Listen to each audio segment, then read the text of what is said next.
Drama serial राही जुनून में same वैसा ही हुआ जैसा हम आपको कहते आ रहे थे। उस्मान को जब से पता चला है कि शबरेज मेहर का पीछा छोड़ने वाला ही नहीं है तो उसे अंदाज़ा हो चुका था कि मेरी जान को इससे बहुत बड़ा ख़तरा है, तो इसलिए वो मेहर को तलाक दे चुका है। दूसरी तरफ शबरेज और अलाइना की शादी के ऐन मौके पर शबरेज को तो पता चल गया है मेहर की तलाक हो चुकी है, तो वो शादी छोड़कर मेहर के पास आ जाता है। वहाँ पर मेहर के वालिद को पता चल चुका होता है कि अब ये और मामला हमारी इज्जत को बर्बाद कर देगा।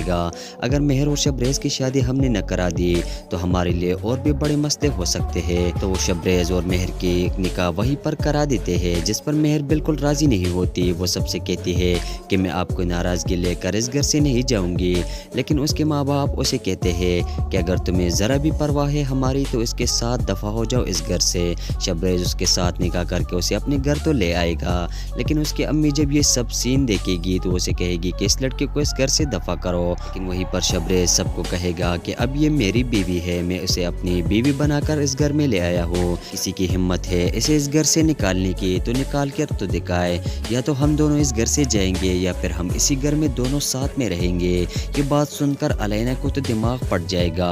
अलाइना और शबरेज की माँ ने जो प्लान बनाया था उसका तो सत्यानाश हो चुका है। मेहर के साथ शबरेज का निकाह हो चुका है, लेकिन जिस तरीके से मेहर इस घर में आई है वो ज़रा भी बर्दाश्त नहीं करेगी। शबरेज की मोहब्बत के ऊपर अब उसे ज़रा भी यकीन नहीं होता।